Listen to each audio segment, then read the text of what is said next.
سلام، طاهری سفر هستم و با اخبار امروز پنجشنبه 27 مارس در خدمت شما.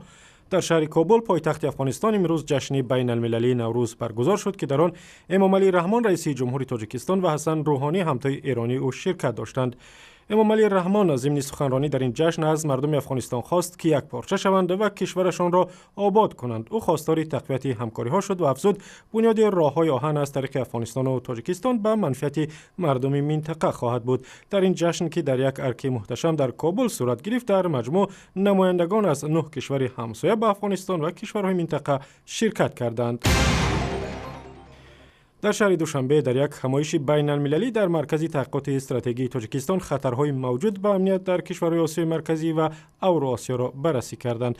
بعضی از مقامات رسمی و تحلیلگران از روسیه و تاجیکستان و افغانستان در این نشست گفتند ممکن است بعدی افغانستان را ترک کردن نیروهای خارجی تا آخر امسال اوضاع در این کشور بدتر شود. در همایش که روز 27 مارس با مساعدت مرکز تحقیقات استراتژی تاجیکستان و سفارت روسیه در دوشنبه صورت گرفت، راههای تقویت پاسبانی مرزهای تاجیکستان و راههای جلوگیری از بی‌ثباتی در کشورهای منطقه نیز بحث شد.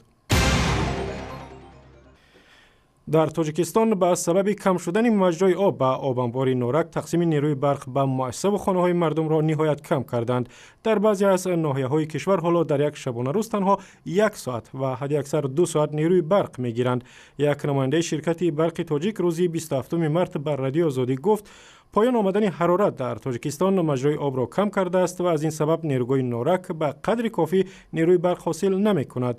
مقامات رسمی تاجیکستان میگویند با گرم شدن هوا و بالا رفتن سطح آب در رودخانه ها، تأمین مردم با نیروی برق بهتر می شود.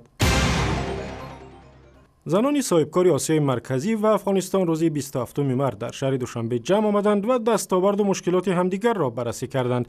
در این همایش که با مساعدت بانک اروپایی با ساخت و رشد 2 روز در کتابخانه ملی تاجیکستان ادامه می‌کند، مقامات رسمی گفتند در تاجیکستان سال 2013 بیشتر از 265,000 صاحبکار و تاجر کار می‌کردند که در بین آنها 160,000 نفرشان خانمان هستند. و گفته حاضران نشست، دانش ناکافی زنان و هم مانع‌گذاری در اداره‌های دولتی در کشور منطقه از جمله مشکلات است که نمیگذارد زنان هرچی بیشتر بر عرصه صاحبکاری وارد شده زندگی خود و خانواده‌هایشان را بهتر کنند.